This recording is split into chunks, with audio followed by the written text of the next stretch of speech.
Hello সবাইকে। একটা hectic সপ্তাহ কাটানোর পর আমরা দুজনেই ভাবলাম এই উইকেন্ড একটা কোনো নিরিবিলি জায়গায় ঘুরে আসি। ব্যাস তারপর আর কি, লাঞ্চ সেরে বেরিয়ে পড়লাম একটা বিশেষ জায়গার উদ্দেশ্যে। চারপাশে ব্যস্ত রাস্তা, মানুষের কোলাহল, গাড়ির শব্দ, শহরের চিরচেনা ব্যস্ততা, আর ঠিক তার মাঝখানে দাঁড়িয়ে আছে এক নিঃশব্দ ইতিহাস। যেন সময় এখানে থেমে গেছে আর শহরের সব ব্যস্ততার মাঝেও এই জায়গাটা নিজের একটা আলাদা শান্ত জগৎ তৈরি করে রেখেছে।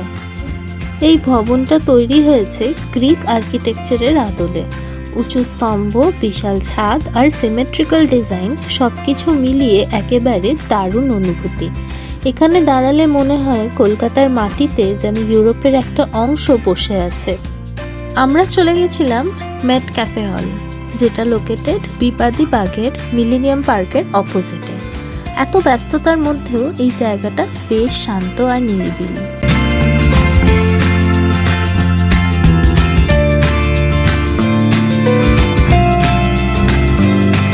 হ্যালো সবাইকে, আজ আমরা এসেছি মেট ক্যাফে হলে। চলুন আপনাদের ভেতরটা ঘুরিয়ে দেবেন। চলুন তো। এক সময় এই জায়গাটি ছিল লাইব্রেরি, জ্ঞান চর্চার কেন্দ্র, বইয়ের ঘ্রাণ, নীরব পড়াশোনার পরিবেশ। আর আজ এই জায়গা রূপ নিয়েছে ইতিহাস আর ঐতিহ্যের এক জীবন্ত সংগ্রহশালায়। এখানে শুধু ইট পাথরের দেয়াল নেই, আছে শতাব্দীর স্মৃতি, মানুষের গল্প ও সময়ের ছাপ। এই মেট ক্যাফে হল তৈরি হয় 1844 সালে, আর এটির নামকরণ করা হয় তখনকার governor general of India sir Charles T মেটক্যাফের নামে।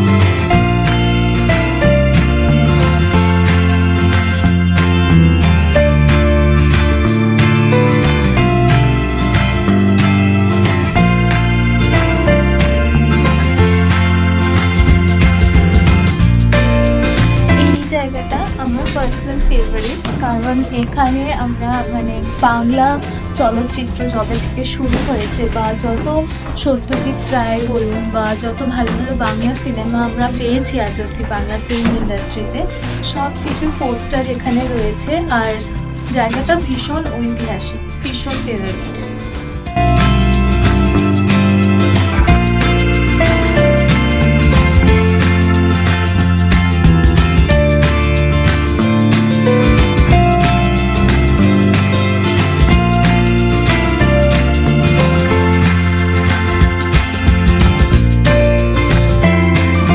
মিউজিয়ামের এই ফার্স্ট ফ্লোরটা ডেডিকেট করা হয়েছে কলকাতার আর্ট এবং কালচারকে।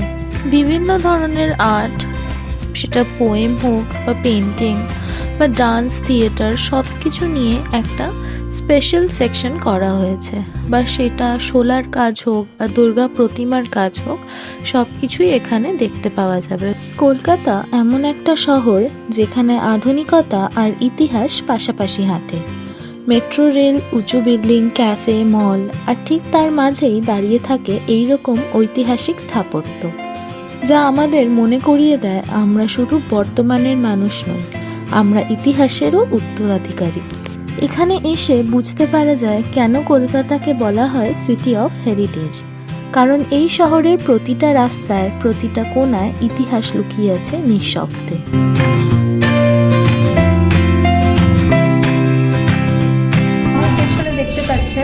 বিভিন্ন রকমের আর্ট রয়েছে, যেখানে কলকাতা এবং বাঙালির কিছু কালচারকে তুলে ধরা হয়েছে। একবার দেখো, এটা যেমন হচ্ছে ক্লাব কালচার। আমরা সবাই জানি বাঙালি একটু ক্লাবে গিয়ে আড্ডা দেওয়া, একটু ক্যারম খেলা, এগুলো ভীষণ ভালোবাসে। প্লাস তার সাথে রয়েছে এই আর্টটা হচ্ছে ফর স্ট্রিট ফুড, কারণ কলকাতার street food is one of the best. সেটা ফুচকা হোক, ঘুগনি হোক, ঝালমুড়ি হোক, সেটা এখানে দেখানো হয়েছে। নেক্সট এই আর্ট ওয়ালটা হচ্ছে ফর মিউজিক, কারণ বাঙালি মিউজিক প্রিয় অবশ্যই, কারণ তাদের মধ্যে আলাদাই ট্যালেন্ট হয়। তো সেই জায়গাটাকে তুলে ধরার জন্য এই আর্টটা এখানে দেখানো। দেন আসছে বাঙালির সব থেকে প্রিয় মিষ্টি, বিভিন্ন ধরনের মিষ্টি, বেসিক্যালি রসগোল্লা। হ্যাঁ, রসগোল্লা, বাঙালির rasgulla is very important. So সেই ইমোশনটাকে এই আর্টগুলোর মধ্যে দিয়ে তুলে ধরা হয়েছে। তারপরে আরেকটা ফ্রেম আছে, আরেকটা ওয়াল আর্ট আছে, যেটা হচ্ছে কফি হাউস। সেটাও আরেকটা ইমোশন। এই কফি হাউস নিয়ে প্রচুর গল্প, মান্নাতে গানও লিখে গেছেন। তো এই কফি হাউসটাও একটা ইমোশন। তো বাঙালি প্রত্যেকটা ইমোশনগুলোকে একটা পেন্টিংয়ের ফরম্যাটে তুলে ধরা।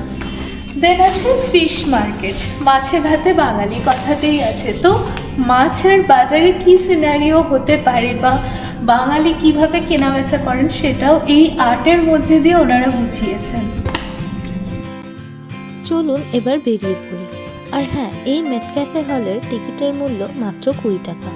মেট ক্যাফে হলের এন্ট্রান্সে ঢুকতেই সামনে ওদের টিকিট কাউন্টার রয়েছে। সেখানে রয়েছে একটি কিউআর কোড, যেটি স্ক্যান করে আপনারা আর্কিওলজিক্যাল সার্ভে অফ ইন্ডিয়ার ওয়েবসাইট থেকে ডিরেক্টলি টিকিটটা কেটে নিতে পারেন। কোনো অফলাইন টিকিট কাটার ব্যবস্থা কিন্তু ওখানে নেই।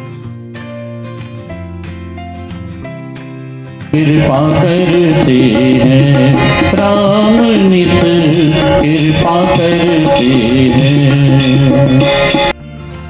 ফেরার সময় আমরা চলে গেছিলাম হাওড়া রামকৃষ্ণপুর ঘাটের গঙ্গা আরতি দেখতে। সন্ধেটা বেশ ওখানে ভালোই কাটলো।